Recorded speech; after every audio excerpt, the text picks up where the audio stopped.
Let's get things started. Welcome, everyone, to Reedsy Live.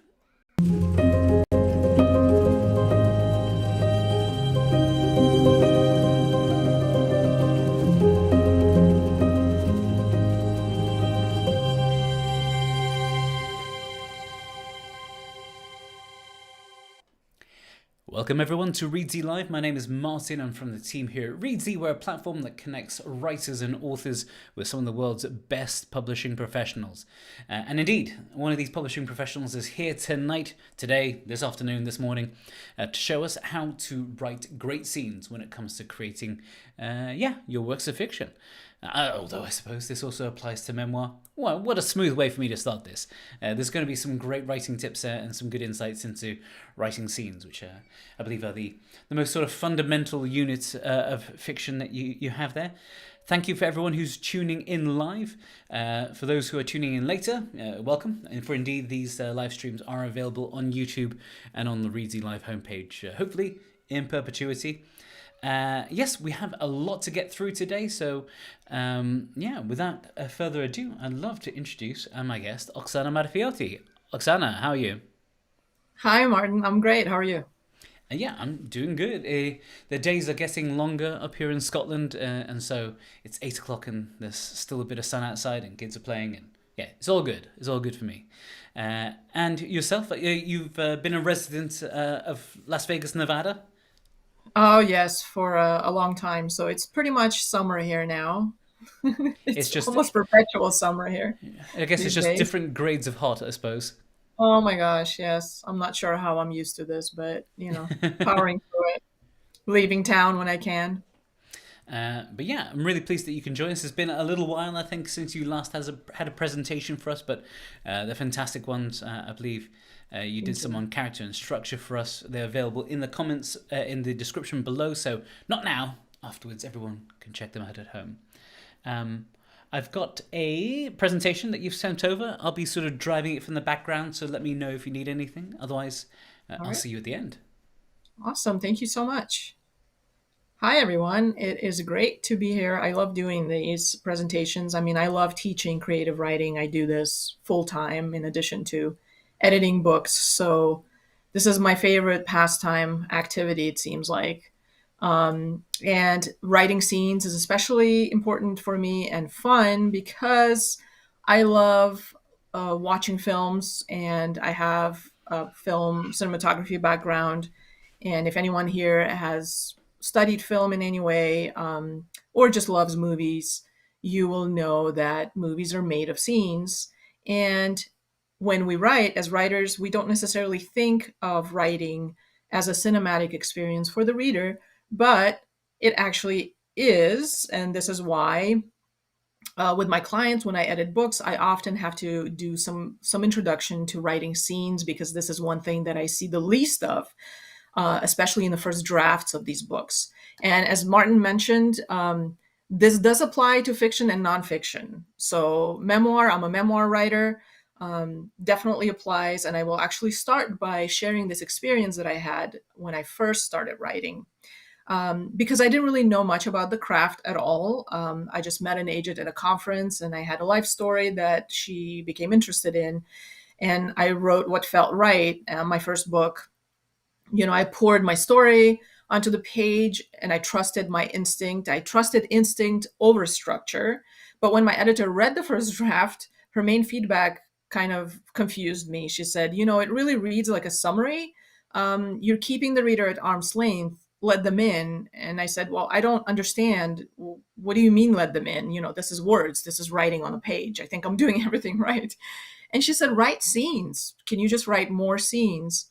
And I still didn't understand what that meant. I understood what it meant visually, cinematically, but not on a page.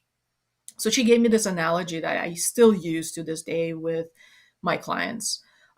She said, imagine your reader is floating in a hot air balloon looking down at your story. That's the exposition, the wide view, the lay of the land kind of stuff. But when something important happens, don't just describe it from above. Hand them a telescope, let them zoom in all the way in so close that they can smell the air, hear the breath, feel the moment, that's a scene. That's where the story comes alive. So a scene is a sensory being, and we'll get into that in a little bit.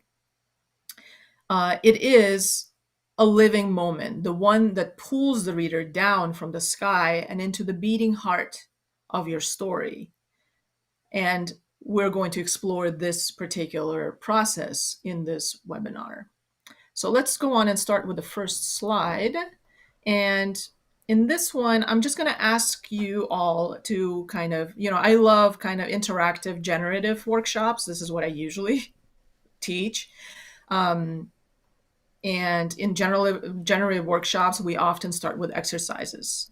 So this first exercise I would like for all of you to do, obviously I cannot see all of you across this webinar platform, but hopefully you can participate. Let's talk about love, and tell us, if you could tell us in 1 or 2 sentences, what character might be like when they're in love. Like, what is love generally for a character in your book? Some of you can draw from a book that you're writing, or just think of a character that you've seen in books or movies. I use those interchangeably when I teach. Right. And we'll come back to this in a little bit. So you don't have to put these in chats, but you can. I mean, it's always fun to read each other's exercises. So tell us what love is, right, from a character's perspective. All right. So I'll leave that on its own. And if anybody wants to put this in the comments, we'll start reading those comments in a little bit.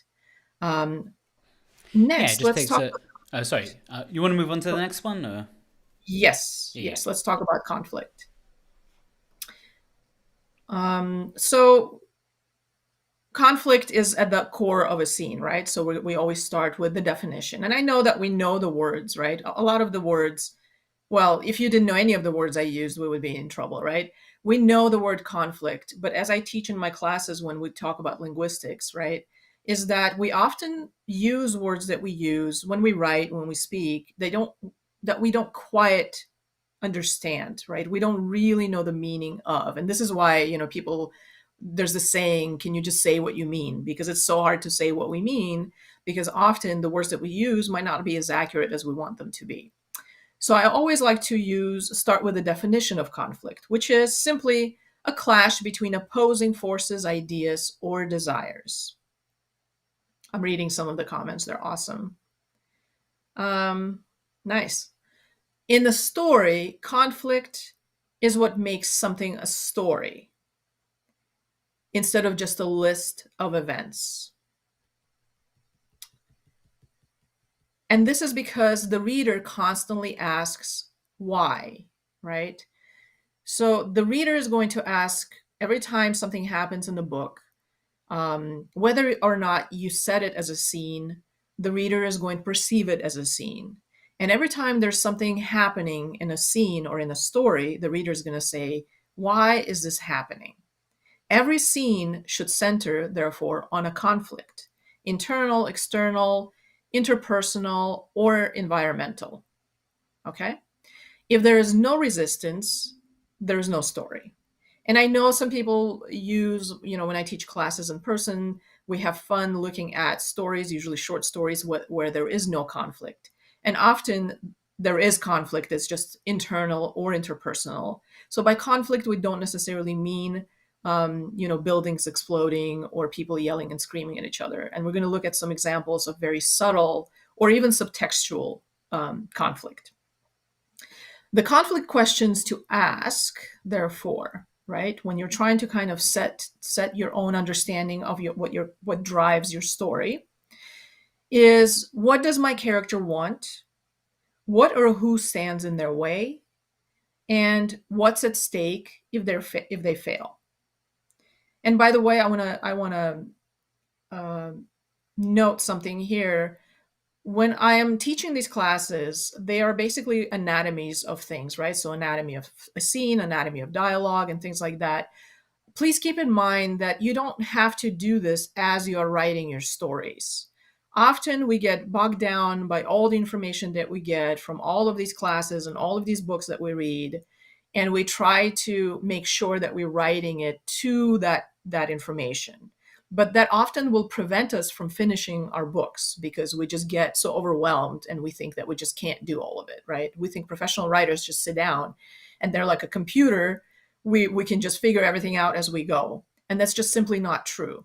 So when you're writing a story, I mean, everybody works in different ways. Some people plan, right? And we'll talk about planning versus just writing. Some people just sit down and write the story. I usually just have a quick outline and then I start writing the story. And it's only in revision that I will look at some of this information if I feel that I need it. And in revision, I start tinkering with the story. So is there enough conflict in the story, right? Do I understand what's at stake? Does it feel like there's not enough at stake? So you do this in retrospect, not as you are writing, right? Because really the goal for the first draft is to be written from beginning to end without stopping, if you can do it, right? All right, so let's go to types of conflict next. All right, so there is external conflict, which is usually what you think about when people say you should have conflict in your book, right? So it's visual. You can see it on the screen if you're watching a movie. It is either character against another character, a character against society, character versus nature, technology, and there are more major external characters. And if any of you are familiar with any kind of creative writing craft books or you've taken some courses, you've probably gone over the major external characters that we see in fiction. They come to us from mythology and folklore. They're that old, right? And we just kind of keep building on them. There is internal conflict, which is character versus self. So your entire book, your entire short story, your entire memoir could be really focused on the internal character or internal conflict that takes place between a character and self, right? A character dealing with doubt, dealing with addiction, dealing with guilt, dealing with desire, whatever it is. And it can be just as powerful as external. And then we have situational environmental conflict, which has to do with bad timing, with the location, with unforeseen forces. So think about like those Sharknado movies, And by the way, all of these usually in some shape or form exist in the same story, right? So you'll have a book that focuses some on external conflicts, but also has internal conflicts and situational conflicts going all at the same time, right? And they kind of like alternate. So let's do something for fun. I know some people are still writing their love stories, which is awesome. I wish that I could like just read this and not talk at the same time, but I can't do those two things at the same time. But I do want to ask you to focus on something different now, just for funsies, right? Think of a famous character that you know, and a conflict that they faced. And give us maybe one sentence, in the comments if you choose to do so. So name a character and a conflict they faced. It could be a book, it could be, again, a movie, it could be a TV show. I've had people write examples from video games because a lot of games nowadays have extensive, complex storylines that actually work on the same premise as fiction, nonfiction, and film. So you can use any of those sources. And as you do that, we're going to move on. All right. So what is the difference between plot and story? You know how earlier on I said that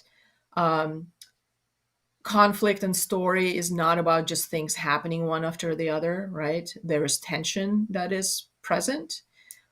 This is part of understanding the difference between plot and story. So this is one thing that a lot of writers that I work with need clarification on. A plot is a chain of events. The story is the reason these events occur. All right? So these are two things that happen concurrently in the story, and they do need to be there. So it's like if you write a story that's just a plot, I'll talk a little bit about why that doesn't work. And if you have a story that is just a story and no plot, at that point, it's more like poetry, right? It's structureless. right? Story without plot. So if you think of another analogy, I would say the plot is the bones of a body, and the story is all of the other stuff, the sinews, the nerves, the blood, the skin, and the external presentation. All right. Ian Forster famously said this, and I love using this particular quote. Plot is this: the king died and the queen died, right? We don't know why this happens. So it's one thing happens and then the other thing happens. A story is this: the king died and then the queen died because of grief.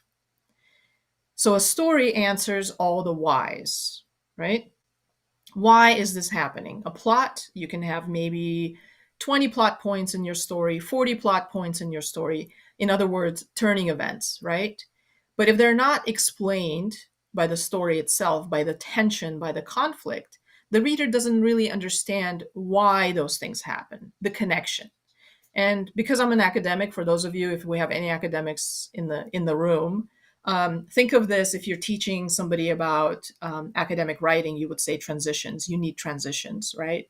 So the story is all of that transitionary stuff that explains the research and all of those things. So stories are made of scenes, just like movie scenes, as I said before. And just to clarify, when we say scene, we don't necessarily mean something packed with high-speed chases, exploding buildings, or over-the-top action. A great scene is about tension itself, even if it's subtle, quiet, or slow burning. All right? So we're actually going to look, I don't know how many of you are watching or have watched the Daredevil TV series. We are going to watch, so this is about superheroes, right? This is our introduction to Fisk, who you see in that screenshot, aka Kingpin, who is the main villain in the beginning of the TV series, right? And it really is a masterclass in building tension without a single punch thrown. This is an example of a scene that deals with internal conflict for Fisk, all right? And it's also a great introduction to character, and I'll talk a little bit about that. So let's take a look. It's really short, and see what the audience learns about this person just based on these few minutes that we see them. This is literally the introductory scene to this character.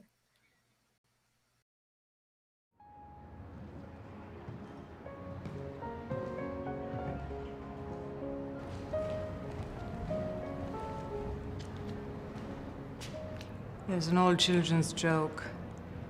You hold up a white piece of paper and you ask, "What's this?" A rabbit in a snowstorm. Are you interested or just looking? Interested. People always ask me, how can we charge so much for what amounts to gradations of white? I tell them it's not about the artist's name or the skill required. Not even about the art itself. All that matters is, how does it make you feel?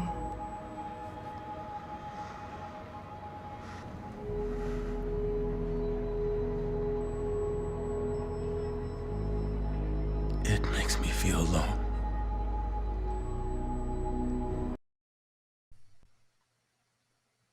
All right, so what does the audience learn about this person?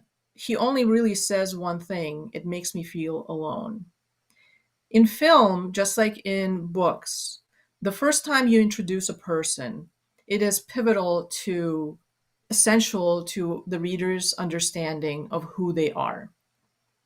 And the best presentations are rendered as scenes that have some tension in them, right? And so you see this person who is going to be, I mean, he is a villain. We know that very, very quickly, right? But there is, yes, sadness, right? Nervousness. This is not an introduction to somebody you would think, does terrible things and knows everything that he's doing and is calculated in what he's doing, right? So there's some kind of pain that's introduced in this very short amount of time in a scene. This is a scene. It has a beginning, it has a middle, and it has an end to it. All right. So I wanted to use this because when I first watched it, I was like, this is so well done. Like nothing is exploding. Nobody is arguing. Just one line of dialogue from this person. And I get to know so much about him. And essentially, this is what a scene's supposed to do. Every scene that you have in your book is supposed to introduce something new that the reader needs in order to understand the entirety of the story, which means none of the scenes are arbitrary. We don't have a scene where people are just sitting around talking for no reason. We don't have a scene where we're just watching birds for no reason. In fact, it might be something that you do because it's fun for you, but the reader will always seek out meaning, right, in whatever the scene is. And this is what we learn to do when we learn the craft of scene making, right? Let's look at the next slide. Yeah. So a scene is always going to be perceived as if it's happening in the present moment, right? So it's a present moment where something changes. It's not backstory. It's not summary of previous events. It is now. What is happening now, right? Readers will always read a scene in a present moment, even during a flashback. So we will have, let's say we have a flashback that goes 50 years before we are in the story, and we render it as a scene. Even if it's a flashback, the reader will read it as if it's happening right now. Okay? And if you think about it, these things are connected. The reason why the reader requires this kind of approach, right, to writing is because this is real life. This is how it happens. When you're in the present moment, things are immediate. You need, sensory things to be part of your perception of reality as it stands. And that's why same thing applies to scenes. Scenes reveal character through decisions under pressure, right? So in the clip that we watched, there was some kind of a pressure there. It's a pressure that Fisk had on himself. It's an internal conflict, right? But there's a scene reveal of the character. Scenes are sensory. They are always sensory. This is one thing that a lot of writers forget. Scenes are not only seen and heard, they are also things like smell and taste and touch. And it is often omitted. Those other senses are often forgotten for the sake of just one or two senses. The first one is usually the sight, and the second one is usually the hearing, right? So they heard something, she said something, they saw this, he saw this reaction on somebody's face. And we forget all of the other senses that we need to use. For example, I read a lot of scenes that are set in places where people are eating food, and I don't smell the food. I don't know what it tastes like, right? It's like it's not there. So a scene is a grounding moment in the book where you put the reader into the character's place and let them experience the reality of the moment. And this is true for memoir writers and for fiction writers. Any dialogue is also part of action. So dialogue is often something that pushes a scene forward. If you have dialogue in a scene, people are talking about things like they did in the short clip. It is always for the sake of either developing the character or developing the plot or developing emotional arcs. In other words, developing something, right? Not just for the sake of talking and filling space because we were told that we need dialogue. In the next section, we'll look at essential components of a scene. Now, scenes are made of three things. There's a goal, where a character wants something. There's a conflict, something opposes them. And there's a hook, a development that makes us want to keep going. By the way, a character wanting something is really important because that's what propels the scene forward. If you have a person who doesn't want anything, right? And this is actually really hard to do, not wanting anything in the story, right? Then nothing really progresses. If you have 2 or 3 characters in a scene, all of them need to have the same structure, right? So every character wants something. Every character has some kind of a conflict opposing them, whether it's external or internal. And there's a hook in the end, a development that makes us want to keep going. What is going to happen, right? How is this going to unfold? For example, in the first introduction to Kingpin, I'm going to just use it because we all saw it. I'm curious about the woman too, right? I haven't read the comics. I've really never even heard about Daredevil too much. I only recently learned that she's an important part. And before I even knew that, when I watched this interaction, I'm thinking, I wonder, like, what does she want here? Is she just trying to sell this painting? She seems like she's kind of curious about him, and they have an exchange of some sort. It's not just passive. Something is bound to happen. This is how your reader comes out of each scene that you write. Something is going to happen, or I need to know how this is going to unfold, or I need to know what's going to happen next. Right? If you are thinking of cliffhangers, right? Cliffhangers often come at the end of the scenes, which come at the end of chapters for that very reason. We want the reader to keep turning the pages, right? And if you really want to see the mastery in that, you read mysteries, you read thrillers, because this is what their goal is, right? To keep the reader guessing. Let's look at an example from a book. I don't know how many of you have read this wonderful book, Little Fires Everywhere. There's also a movie made on this. This is from the opening chapter, where we drop into a moment already burning literally and emotionally. This is an example of a scene. The firemen said there were little fires everywhere, multiple points of origin, possible use of accelerant. Not an accident. Mia was already gone. Pearl had known something was wrong when she woke up, and the air was full of smoke and the house was empty. She ran outside barefoot, calling her mother's name. But there was only the crackle of flames answering her, the neighbors' voices rising in panic, and the sharp scent of gasoline in the air, right? So we have this character who wakes up because there's a fire. Her mother is gone. She has no idea what's going on. This is an example of a really well-crafted scene. And by the way, I saw a question in the comments, because sometimes I can do both, that said, is a scene a paragraph or a section? A scene can be a paragraph long. It could be 2 sentences long. It could be a chapter long. It all depends on the pacing of your book. And this is why having somebody else read your stuff is kind of useful, right? Because an editor can tell you if a scene is too long, or if you need to make more scenes, or if it's too short. Not to say you can't do it yourself, but somebody who doesn't know your story as much as you do and can read it as a reader can definitely tell, just the way that you would read somebody else's book and be able to pinpoint some issues, right? That the writer might not have seen. All right, so let's look at the breakdown of the goal, conflict, and hook, right? So in this particular example, Pearl wants to find her mother. That's the goal, okay? Conflict is that the house is burning and her mother is missing. I mean, that's pretty big conflict, much higher intensity than the clip that we watched, right? That one was really, really low key. Just again, a reminder that a scene doesn't need to be high intensity. There just needs to be tension of some sort. And the hook is, in this example, in the book, is why are there fires everywhere? Where did Mia go? Who did this and why? Like, what is going on, right? And that is the hook that will keep the reader turning the page. Like, okay, the story just started, but I'm kind of curious. Who's burning the house with this person in the house? You know what I mean? What is happening? And there's more than one fire as well. So this scene drops us into a crisis with urgency, emotion, and stakes.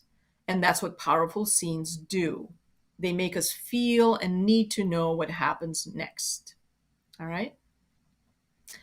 And before I go on to the next slide, I want to just very briefly mention a movie that's an older movie, and I'm not sure how many of you have seen it. There are different versions of it called 12 Angry Men. It's all set in one room with 12 people who are a part of a jury who are making a decision in this court case. The entire thing is set in one room, right? So you would think, how many scenes can you create in one room? Apparently plenty. In fact, that movie is really high intensity. Most of it is done through dialogue, but it is incredible to watch how much tension you can generate when there are people involved in the same place, right? And I know there are other versions of books and movies where people are in a small place together and they really can't go anywhere, and this kind of stuff unfolds. So I really encourage you to look at scenes as a variety of possibilities, not just think of them in your mind as intense and needing to be kind of like on the nose, right? All right, I'm glad that people have seen it, because sometimes when I teach to younger, like, my college students, they're like, we have never even heard of this thing. What are you teaching us? All right, so let's move on to the next slide. Some of you might think, okay, so the entire book is made of scenes. Is there no breathing room? Like, what are we supposed to do with information that we need to convey? Or if there's like something going on that doesn't need to be so intense, there is a place for that, and the place is called transition. So basically, a story is, think of like a train, right? Train carts. The scenes are the train cars, and the transitions are those little things that connect them. I don't know what they're called. All right. They need to work together. This is how you create kind of a chain reaction of emotional connection with a story. So a transition is the bridge between scenes. All right. Where we catch our breath, we can reflect or move forward in time and space, emotional location, all of these things. The structure of transition is as such: reaction, dilemma, and decision. Okay? So just as we have the three-part structure for the goal or for the scene, we have a three-part structure for transition. In reaction part, which comes right after the scene ends. All right? The couplings, yeah, that's right. Those things that are between the cars are called couplings. Thank you, Brenda. Reaction is, what does the character think or feel about what just happened? So you have a scene, it's an important scene, it played an important role of moving the story forward, a step forward. And then the reaction of the character gives us insight into why that scene is that important, right? After that initial reaction, we have dilemma. What should they do next? They're going to start thinking, if they got somehow trapped in the cave and they can't get out, and that's the end of the scene before, they're going to react to being in a cave by either crying or pounding on the walls, or, I don't know, being angry, depending on the character. The next part of reaction is, what should I do next? How am I going to get out of this, right? And then you make the decision. The character makes a decision. Okay, I think I'm going to chip away at this cave. I think there's an opening over here. I just need to move some rocks. So that's an example of a transition, right? Now, transitions are really, really important. They let us know some things, right? That a scene does not have time to let us know because it's happening in real time, right? First one is emotional fallout. What is emotionally happening to this character or these characters after what just happened, right? Maybe somebody gets broken up with or breaks up with someone, if it's a love story, and they need some time, right, for that emotional processing. Maybe they're going around eating a lot of food, drinking a lot of coffee, or sitting in their room and crying and reading, or partying, you know what I mean? That's all part of the transitional state of things. Time passing is also an important aspect of what happens, why we have transitions. They let us know that now it's 50 years in the future, right? Now it's 20 minutes in the future. Now it's 2 days in the past. And we might need to show a change in time, right, outside of the scene, and we use a transition for it.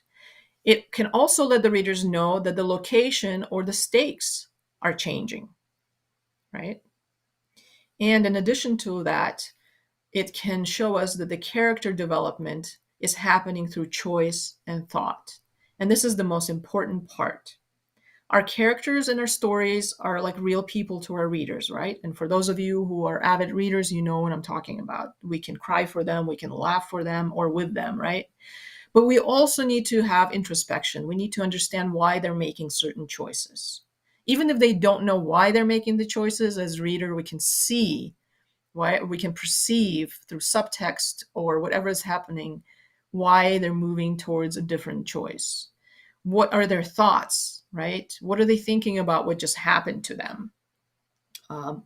All of those are moments of transition. And by the way, to answer the previous question, like how long should scenes be? Some people might ask, how long should transitions be? There is no set length for these things, right? Generally, the longer something looks on the page, the more important it will feel for your reader, right? And so some moments are going to be crunched, very tiny moments, and some moments are going to be much longer. Some transitions are going to be longer than the scenes that preceded them because you need that to be so. Maybe you need some introspection. Maybe you need some internal work that needs to happen with the character, right? And that's what actually creates pacing, for those of you who are familiar with that term. Pacing is the rate at which the reader reads, but it also provides to us the timeline, the speed of the timeline itself, right? Transitions are generally slower. They're going to read at slower moments. There's less at stake. We can relax, right? We can absorb, and scenes generally will read faster, right? So let's look at an example, just general examples here, right? They're not from any specific movie or book, but they might actually sound very, very familiar.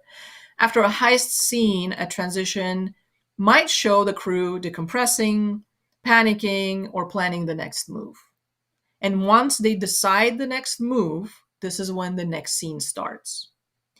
Or after a breakup scene, a transition might show a character silently driving home, deleting photos off their phone, listening to music, and all of that stuff, right?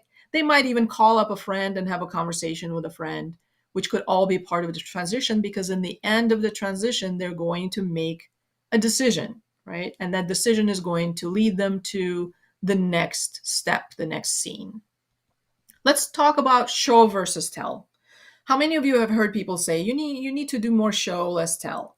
Or you're telling all the time, or you're showing all the time. I'm sure these terms get thrown around a lot, especially if you're like in a critique group. People will say that. But I feel like often these two terms are a little misunderstood. So I want to talk about this a little bit. First of all, many people will hear this advice, show more and tell less. And that is not quite accurate. The reason why this is told to a lot of aspiring writers is because when we first start writing our books, we don't write very many scenes. We're actually writing a lot of summaries, which is basically transitions. We tell about things a lot, but don't really show them. So show is a scene, tell is a transition. So with newer writers, with aspiring writers, people will often say, look, like, show versus tell. Show, definitely show more, tell less. But as you become more comfortable with these things, what needs to happen is this. You will start to intuitively see where you need to show and where you need to tell, right? And this is, again, that pacing. You will figure out which part needs to be shown and which part needs to be told, and that's better to be told, right? Telling, then, in a nutshell, is summary and it's abstract and it's fast for that reason. Showing is sensory specific and it slows down the time in the story itself. So again, sensory. Scenes are sensory, which means you're using as many senses as you need, not overdoing it, not like, okay, I need to use all the 6 or 21 senses that we have, right? But it is sensory, whereas in telling, it is abstract and summary. This is where, if you have a character who's prone to philosophizing about things, they're going to start doing that, versus in a scene where they might not have time to do that. When to show in scene, okay, this is our next thing. When to show is in scenes. Moments of tension, emotion, or turning points. In other words, when you have a moment of tension that is really, really taut, right? if you have moments where emotion is really important, the emotional reaction to things is really important, or there's a turning point in your story, probably the most important one. This is where you render things as scenes.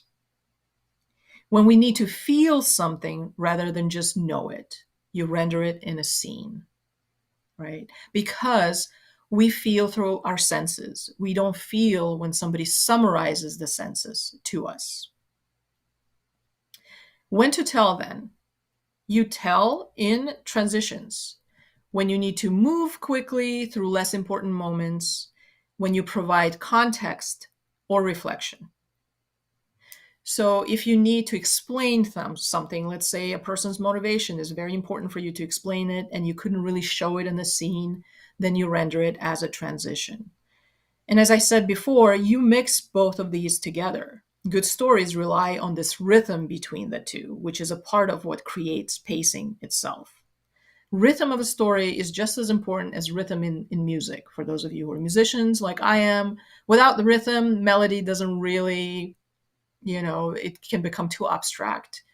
And vice versa, right? Without melody, rhythm by itself cannot do as much heavy lifting. Now let's look at our third exercise, show it instead. Now, what I have here is a tell. He was furious. And by the way, often in your writing, for those of you who copy edit your own work and you're like, where am I telling? Where am I showing? Almost every time you're using to be verbs, unless they're needed for, grammar purposes, right?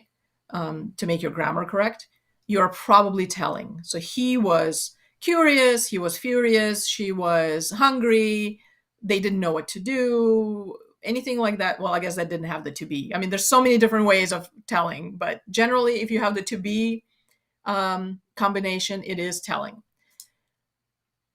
So for example, an example of rewriting this into something that is showing this would be something like, he kicked the chair, sending it skidding across the floor. That's an example of showing that somebody is furious. As a writer, this is really great exercise, okay? Because we don't often understand how people physically react and how the way people physically react is connected to their emotional state in real life, all right? Most of us are not very emotionally intelligent, okay? Well, a lot of people that I talk to, so it's really commonly known that we don't read body language very well. And often this is why we miss the cues. And when you write these things, you actually surprisingly get much better at it because you actually have to study that. You have to consider, what does it look like when somebody is furious? So not only are you writing a scene now, but you're also getting to know your character, because everybody is going to react differently when they're furious, right? I'm a very quiet person. When I'm really angry, I kind of seethe on the inside. I would not be the person kicking the chair. But I know people who would be kicking the chair and doing much worse things. So what you show in the scene, what your characters are doing, their actions, because scene is connected to action, is building not only the plot of the story itself, but it's building the characters. Everything they do in scenes demonstrates something about them to your reader. And those things work together in tandem, right? So this is going to make you start thinking about, is this a natural action for this character to take in a scene? Or do I need to align it with what I feel they really are about? Sometimes you'll have beta readers or friends, family reading your books, and they will say something like, I don't understand why this person did this here. They might not have the same vocabulary that you do, but you should understand it as, in this scene, the action of this character does not quite align with the person that I'm developing in the story before the scene, because my reader doesn't understand. And it can actually lead you to better understanding of who your characters are in your scenes. What kind of things would they do? And I think I did do a character webinar on Reedsy, and you can always go and look at it if you're curious, because I do talk about motivations and scenes and things like that. All of this stuff is connected, right? Ultimately. All right, so let's move on to the next slide. I love these different exercise responses. I wish I could talk to everybody here because usually in smaller classes we kind of chat over these things. But we must move on, right? Scene construction in action. So this is like literally the anatomy. This is what we're getting to. Scene building reminders. So a standard sized book contains around 40 to 45 scenes. I have friends, and I do this myself, who outline their books by scenes, right? And I usually will use cards like this, and I will literally outline my story by scenes. First scene, second scene, all the important scenes, I lay them out. And then I will look at them right lined up in front of me, and I will sometimes move things around. I will say, no, this scene doesn't belong here. It comes in too late. I need to move it forward for character development. Or this plot point, which is a scene, needs actually two scenes. So I'm going to split it into two, So when I have this kind of a tool, outlining tool, I can really see what the scenes are doing. Every scene should matter to the story, in other words. So if you have 40 or 45 scenes and you see a scene that doesn't actually, propel the story forward, it doesn't change anything about the characters, doesn't change anything in the plot, it might be time to rethink whether or not you need it in the first place.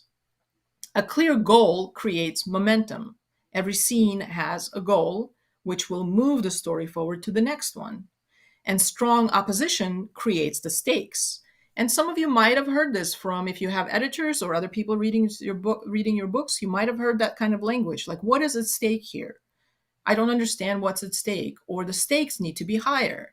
This is, again, an indication that that particular scene needs to be tinkered with a little bit. The hook, then, keeps readers turning the pages. So we have the goal, we have the opposition, and we have the hook, right? And common scene pitfalls are, I'm sure that all of you already kind of know this now that we've talked about this a little bit. No clear goals or stakes. People are doing things, we don't understand why they're doing things.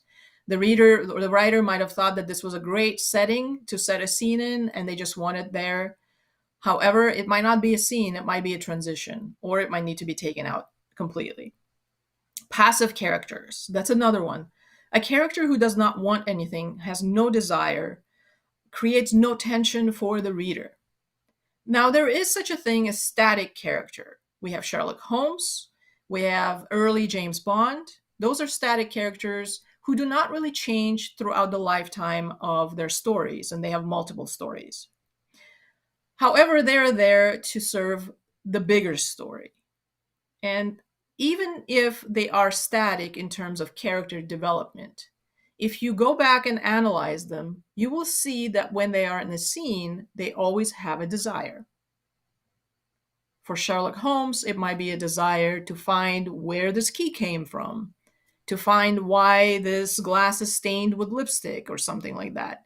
For James Bond, he has a lot of different desires, even though he doesn't develop himself until, I think, the very last books and movies, right? And of course, there's a place for static characters. But again, as I mentioned, static characters still have desires.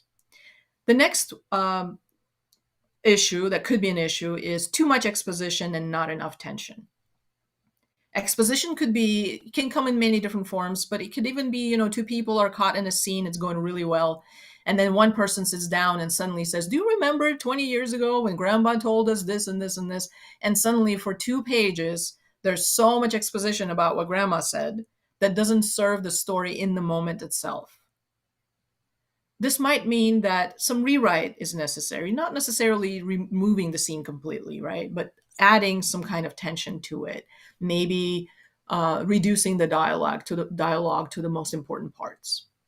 Another pitfall is that nothing changes from the beginning to the end. This is really important. Something always needs to change. We are writing stories. Stories are moments of change, one after another, until ultimately there is major change in the end. That's why we write, to see this change, to create this change, to show our readers that things can develop in incredibly diverse ways.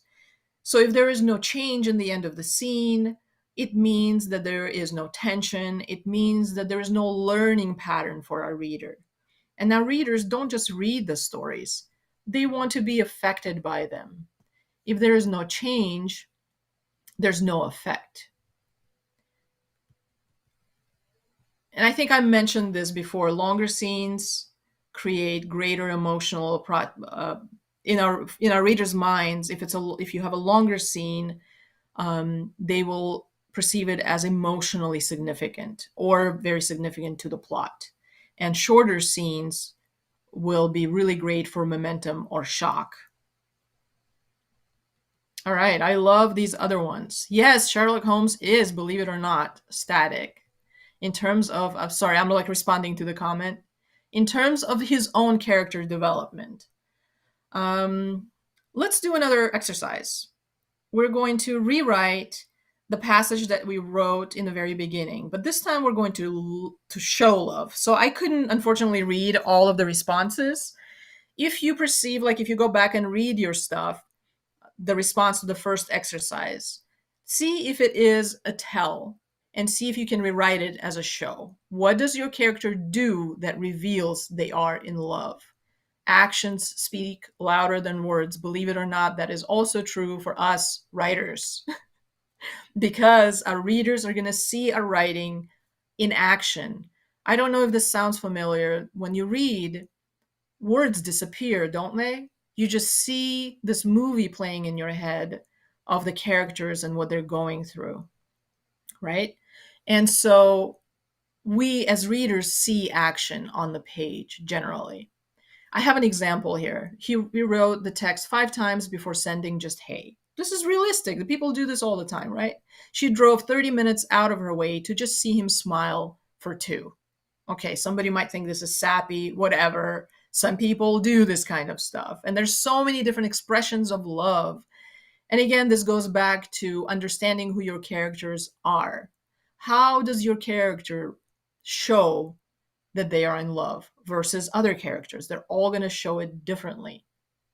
This is why fiction is so important for us, for our understanding of empathy, for growing empathy, because we learn about different experiences, how different people show things, show their emotions. Most of us don't have access to so many different people. So fiction, nonfiction is really where our readers learn what it feels to have a human experience on that level. I think we're pretty close to the ending of our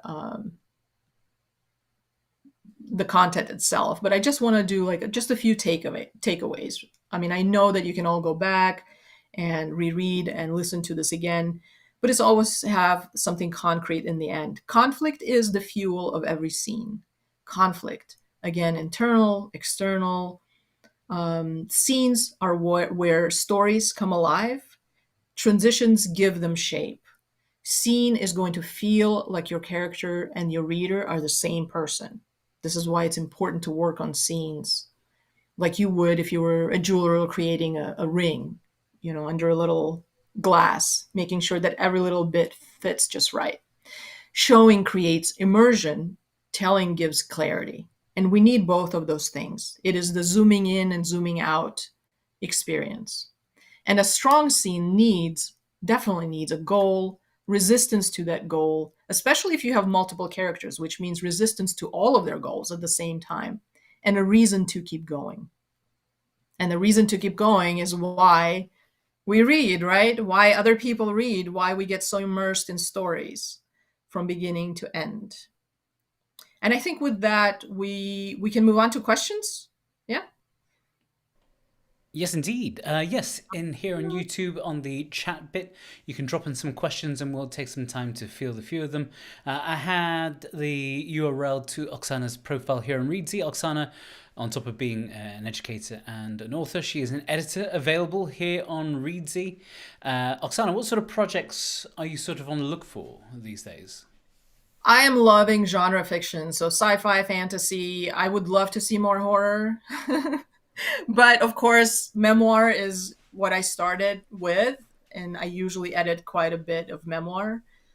And I think my profile is closed right now because I am completely booked through beginning, like end of May, but I am going to open it in a couple of Okay. days. So if you've got something, I suppose, to work on, I guess a month hence, keep an eye out on Oksana's profile, and you can send her a request, tell her a bit about your book, sort of pitch yourself really, and then if she has time and interest, she'll send you sort of a quote for that project, and you can have her help you on your book.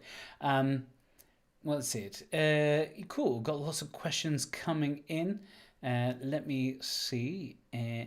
Merrily. Oh, let me move this here. Are scene and transition blended, or do you finish a scene then give the transition? Generally, it's the latter. You finish a scene and you give the transition. If it's blended, it might be a bit confusing to the reader because they might not understand what's at stake. It might feel unfinished. But don't be afraid to finish that scene, jump into a short transition. And by the way, actually, I know why a lot of people ask this, because often we correlate scene with setting. We think a scene needs to be in a specific setting, like inside, and the next scene is going to be they're going to move outside, but it doesn't have to be. So you can be at the table talking like 12 Angry Men, and you have a scene and it ends. They're all still there in the same setting. Then there's a bit of transition, right? And the next scene begins in the same setting. Cool. Some people asking whether there is a replay for this. Yes, it is right here. Wherever you are watching this right now, you can watch the replay. You can even scrub back to any portion of it. And yes, you can rewatch it ideally, hopefully forever. We've had some people saying thank you. Steve says outstanding, provided real in-depth knowledge of writing, so helpful. Oh, thank you. I've got a question here from Richard. In a love scene, what conflict would be driving that scene? What do you mean by love scene, first of all? I'm assuming from this one, I suppose it is a scene in which and perhaps romance is occurring in either a spiritual or physical sense. I mean, if there's any kind of tension in the love scene, it means that there's some kind of a misunderstanding of some sort. This is really hard to answer. Unless you're asking specifically about intimate scenes. Intimate scenes are generally part of transition, not a scene itself. However, if something else is involved, doubt, confusion, deception, then it can become a scene. Well, I guess, I suppose when it comes to a love scene, it usually comes off the back of some tension that is being released within that bit. And I suppose that's sort of the transition. It's that moment of reflection, that payoff. Yeah, if two people, so I'm thinking about romance novels, which I also love reading. In romance novels, obviously they're also made of scenes, but the scenes are not usually the scenes where the couple are in pure harmony together. They love each other, everything's working. Those are actually transitional scenes, right? We have a question here from Carling. How do I make dialogue realistic and natural feeling if it needs to develop a scene? In real life, people aren't saying important things non-stop that they would in a book. They move things along. It's a good thing that we're not writing complete real life. We're writing fiction, right? This is a really great question. I can't remember, Martin. Did I teach a webinar on dialogue? You very well may have. Okay. I think that could be if one I of the ones have, here. then take a look at that because there's a lot to cover here. Realistic means that you are introducing internal expression into the external world. And so dialogue is driven by desire. If you have two people talking and they had an argument and one person wants to apologize to the other person, then the dialogue is trying to promote that desire. And there's going to be complications, right? Resistance to that. Because maybe the other person doesn't see eye to eye about what happened. Maybe they disagree. Maybe they start having an argument. And in the end, it's either resolved or it's not, but it's going to be some kind of a hook, right? It doesn't have to be a happy ending at the end of every scene. I think the helpful thing as well sometimes is that scenes don't have to start at the very beginning of the interaction. Not all scenes start with two people entering a room. Hey, Mel, how you doing? Oh, I'm good. You've been sleeping well? Oh, yeah, pretty okay. Yeah, and a really great exercise actually for dialogue, but generally for editing your own work is this.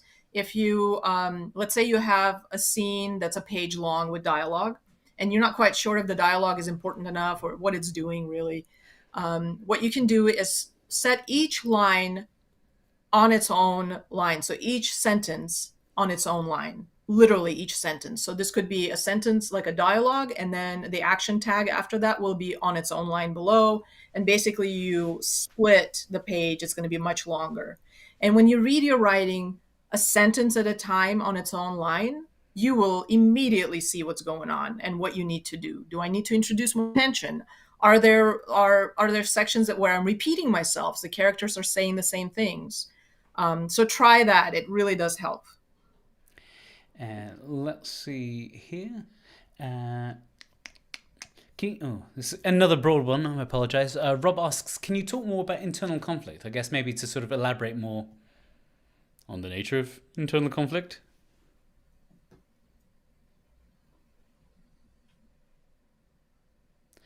Sorry, can you hear me? Oh, Oksana, have you gone? Maybe not so much this one. Let's see if I switch you. Oksana, can you hear me now?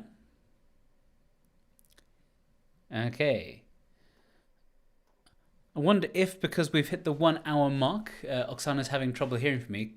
Can you hear me or see me or anything? Or maybe she might want to rejoin.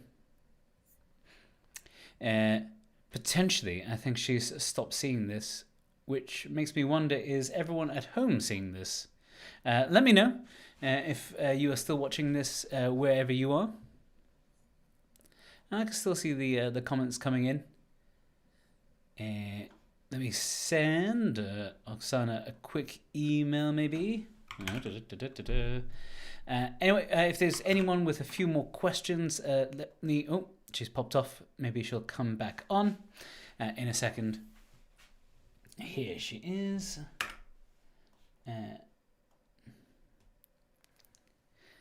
Hey, Okay, can you hear me? Hear me now? Yes, you had actually not gone anywhere. Thankfully, you didn't say anything embarrassing. You just went quiet. I was just sitting there. You're just going like, I thought like I brought up a question. I thought, oh, she doesn't really like this question at all. She's gone absolutely silent. Sorry about that. Would you? Yeah, let me just squeeze. That question in. Rob asks, can you talk a bit more about internal conflict? I guess a bit more sort of elaboration on what you mean by internal conflict, perhaps. A person who's conflicted with what they want to do.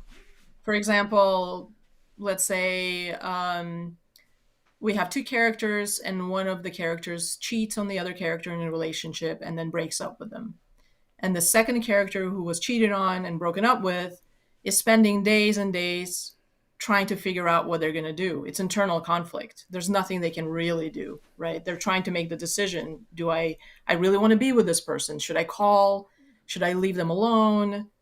That's an example of an internal character. Or we have a character who stole something and feels really guilty about it and doesn't know what to do about it. And their actions are driven by their internal conflict, right? Yeah. They're not okay with what they did, but they don't know what to do. I mean, you can analyze internal character in every book and every film and every show that you ever come across because they're loaded with that. Yeah, I guess you can't have a story in which your hero goes like, look, I know I'm absolutely right. I just need to defeat the bad guy because they're wrong. I don't need to change. I am absolutely fine. Nothing's wrong with me. I'm absolutely sure. That'll be a dull story. Right. And the thing is that in my character building class, which I think I did the webinar on character here, I talk about the different types of characterizations. Somebody externally might be confident like that and say, look, everything I'm doing is right. But on the inside, they might be feeling completely the opposite. And that creates internal conflict as well. So your actions versus your words versus what you feel versus what you think, if they are in conflict, that's your internal conflict.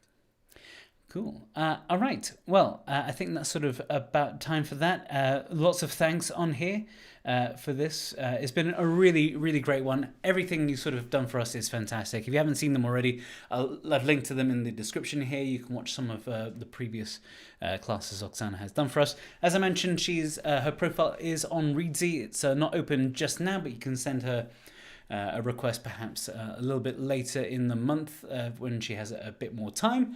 As for Reedsy Live, Next week, we have the return of our book cover critique with a really fantastic Reedsy book cover designer who's going to be hosting a critique where you can send in your own book covers, either ones you've designed or had made, and he'll bring them up and review them live on air and perhaps give you tips on how they could be improved, both in terms of execution and in design for the market itself. Oksana, I really want to thank you so much. Remember, go and check out her profile, check out her content, and of course, remember to like and subscribe to this channel to be the first one to know about that. Oksana, before we sign off, is there anything, any sort of passing sentiment you'd like to share with the folks? If there's one thing they take away from this talk on scenes?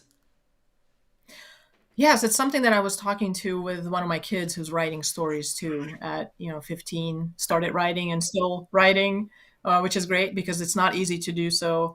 We talked about why we write stories, why some of us are drawn to doing that, just generally. And I feel like through a lot of reading and introspection myself and thinking about it, I feel like we have this universal tank of human experience. We all have different experiences, but they're universal. Love, hate, fear, excitement, all of these things are familiar to all of us, even if not all of us experienced all of them. And it's beautiful that when we write, we draw those universal ideas into concrete experiences to provide to readers these experiences in the comfort of their own homes, no matter what they're going through in their lives. And I feel like it's really beautiful to be drawn to something like that. I don't feel, a lot of people talk about wanting to write. Most people never write. So I think those of us, all of you in this room who are interested and who are doing it, there's a reason why you're drawn to it. You are casting these universal experiences into experiences that can be felt and seen and tasted and heard and learned from. So I want to thank all of you for being here and for contributing to this force, this universal force of connection that we all create when we write. I think that is all I have to say. Amazing. And on that note, thank you everyone for tuning in. I hope to see you next week. Goodbye, everyone. Thank you.